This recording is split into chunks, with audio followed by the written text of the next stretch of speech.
শুধুমাত্র এই দোয়াটি একবার পড়েন, আল্লাহ তাআলা আপনার 90 বছরের গুনাহ মাফ করে দেবেন ইনশাআল্লাহ। আপনার 90 বছরের গুনাহ মাফ হয়ে যাবে যদি মাত্র এই দোয়াটি যদি একবার পড়তে পারেন। আপনার ভাগ্য খুলে যাবে, রিজিকে বরকত আসবে, মনের ন্যাক আশা পূরণ হবে, আল্লাহ আপনার সব দোয়া কবুল করে দিবেন। সুবহানাল্লাহি ওয়া বিহামদি। এত ফজিলত, এই দোয়াটা আপনারা শেয়ার করে দিবেন। এই যুবকেরা, আমল না করেও সওয়াব পাবা। তোমার একটি শেয়ারে, একটা বাটনে প্রেস করে তুমি সওয়াব পেয়ে যাবা। কারণ তুমি আমল না করো, অন্য কেউ যদি তোমার শেয়ারের বদৌলতে আমল করে সওয়াব তুমি পেয়ে যাবা। নবীজির হাদিস।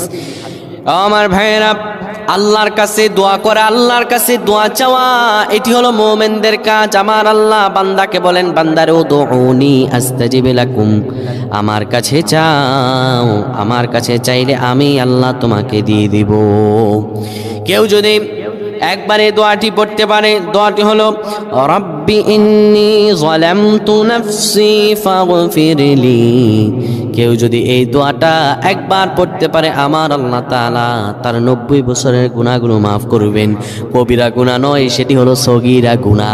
সগীরা গুনাহ মাফ হবে। বলবেন হুজুর 90 বছর তো হয়নি, তাহলে গুনাহ মাফ হবে কি করে?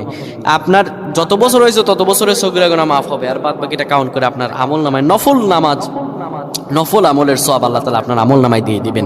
কিন্তু এটির ব্যাপারেও সহিহ সনদে তেমন কোনো গুরুত্ব আরোপ হয়নি, এটির ব্যাপারে তেমন কোনো উল্লেখিত সহিহ সনদ নেই। কিন্তু আমল করতে পারেন, যেহেতু এর অর্থ সুন্দর। আল্লাহ আমাদের কবুল করুন, আমিন।